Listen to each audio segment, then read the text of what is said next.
रहे हैं MP news. मैं हूं निधि आपके साथ और स्वागत आपका एमपी न्यूज की इस खास पेशकश में।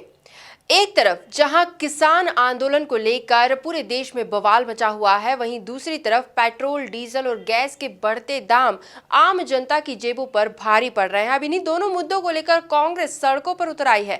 मध्य प्रदेश में अगर हम देखें तो अलग अलग जगहों पर प्रदर्शन किए जा रहे हैं और सरकार के खिलाफ नारे बुलंद किए जा रहे हैं। हालांकि कुल मिलाकर देखें तो बीजेपी और कांग्रेस इसे लेकर आमने सामने नजर आ रही है। ऐसे में क्या कहना है बीजेपी का और क्या सोचती है कांग्रेस, वही हम जानने की कोशिश करेंगे। सबसे पहले कांग्रेस का पक्ष जानेंगे। कांग्रेस नेता शैलेश गर्ग इस वक्त हमारे साथ मौजूद है। शैलेश जी, स्वागत आपका एमपी न्यूज पर। और आपसे हम ये जानना चाहेंगे कि आज जैसे कि अगर हम देखें तो मध्य प्रदेश में अलग अलग जगहों पर कांग्रेस सड़कों पर उतरकर विरोध प्रदर्शन कर रही है, सरकार के विरुद्ध होकर सरकार के खिलाफ आवाज उठा रही है। आखिर किस सोच, किस मंशा के साथ आज कांग्रेस सड़कों पर उतर आई है? देखिए, आपने देखा होगा 2014 के पहले जब हम पेट्रोल पंपों पे जाते थे या हम जेंट्रियां देखते थे या होर्डिंग्स देखते थे तो उसमें लिखा रहता था बहुत हुई महंगाई की मार, अब की बार मोदी सरकार। ये मुद्दे कहाँ चले गए? महंगाई कहाँ चले गई? आज 62 रुपए का जब पेट्रोल हुआ करता था तब स्मृति ईरानी सड़कों पे निकला करती थी, शिवराज सिंह चौहान विधानसभा पैदल जाया करते थे, साइकिल से जाया करते थे। आज ये सारे नेता कहाँ चले गए? आज ये सारे मुद्दे खत्म हो गए। देश के अंदर महंगाई, बेरोजगारी, इनकी कोई बात नहीं करता है। आज बात हो रही है केवल हिंदू मुसलमान जात धर्म के नाम पे लड़ाया जा रहा है, लोगों को एक दूसरे से दूर किया जा रहा है। आज किसान 5 डिग्री तापमान में दिल्ली बैठा है, इनसे मिलने का प्रधानमंत्री जी के पास समय नहीं है। वहीं संसद का जो आज जो जरूरत नहीं है उस भवन का उद्घाटन किया जा रहा है और उसका बड़ा प्रोपेगेंडा किया जा रहा है देश के अंदर। क्या जरूरत है आज इतने करोड़ों रुपया वहां फूकने की? आज किसान आंदोलित है, उनसे मिलकर उनका हल निकाला जाए। पेट्रोल, डीजल, गैस के दाम जो लगातार आम जनता की जेब से जुड़े होते हैं। आप देखिए, लॉकडाउन लगा, कोरोना वायरस जैसी खतरनाक बीमारी देश के अंदर इतनी फैली, आज कितने लाखों लोग उससे संक्रमित है और कई लोगों के परिवार उजड़ गए। वो लोग पहले ही परेशान है, ऊपर से ये पेट्रोल डीजल की मार।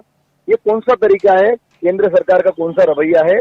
इनको तत्काल पेट्रोल और डीजल की वृद्धि कम करके जनता को राहत देना चाहिए, किसानों से मिलकर उनकी समस्या सुनना चाहिए। जी शैलेश जी, बहुत बहुत शुक्रिया हमसे जुड़ने के लिए। तो ये था कांग्रेस का पक्ष। वहीं भाजपा क्या सोचती है वो यहाँ पर जानना बहुत जरूरी है। तो भाजपा की ओर से अपना पक्ष रखने के लिए दुर्गेश केसवानी जी हमारे साथ मौजूद है। दुर्गेश जी, बहुत बहुत स्वागत आपका एमपी न्यूज पर। और आपसे हम ये जानना चाहेंगे कि जिस तरह से कांग्रेस आज सड़कों पर उतर रही है, विरोध प्रदर्शन कर रही है, सरकार के खिलाफ आवाज उठा रही है, इसे लेकर क्या सोच है आपकी, क्या प्रतिक्रिया देना चाहेंगे आप? देखिए, कांग्रेस तो जेएनयू के पक्ष में भी खड़ी थी, कांग्रेस 370A के भी पक्ष में खड़ी थी और जितना भी देश को बरगलाने का काम किया जाए कांग्रेस टुकड़ा गैंग के साथ भी खड़ी थी। आज वो निश्चित रूप से देश के किसानों को बरगलाने का काम कर रहे हैं।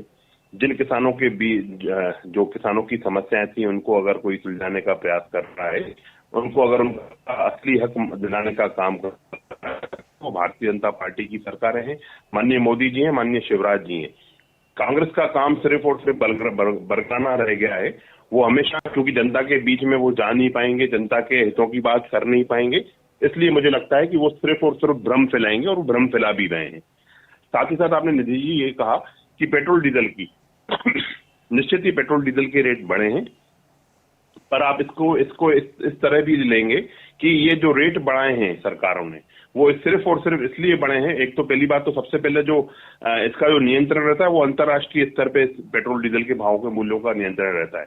और अगर जो टैक्सेस जो गवर्नमेंट के द्वारा इम्पोज की जाती हैं उसमें निश्चित रूप से सरकारों का रहता है, पर हम लोग जो लगा रहे हैं वो किसान के उत्थान के लिए लगा रहे हैं। हम लोग युवाओं को संबल प्रदान करने के लिए ये सब चीजें बढ़ा रहे हैं। इसके विपरीत कांग्रेस जब रेट बढ़ाती थी, जो वचन पत्र में तो सब्सिडी की बात की थी इन्होंने, पर झूठ बोला था उन्होंने। वो निश्चित रूप से वो लोग जो बढ़ाते हैं वो आईफा के लिए बढ़ाते हैं, आईटा के लिए बढ़ाते हैं, अपने बंगलों की रंगाई पुताई के लिए बढ़ाते हैं, और वो कैसे तबादले को उद्योग में कन्वर्ट किया जाए इसलिए वो लोग रेट बढ़ाते हैं। हम लोग जनसेवा में अंतिम पंक्ति में बैठे अंतिम व्यक्ति को कैसे लाभ मिले उसके लिए हम लोग कार्य कर रहे हैं। और निश्चित रूप से अगर कोई चीज बढ़ रही है तो प्रदेश के हित के लिए ही बढ़ रही है।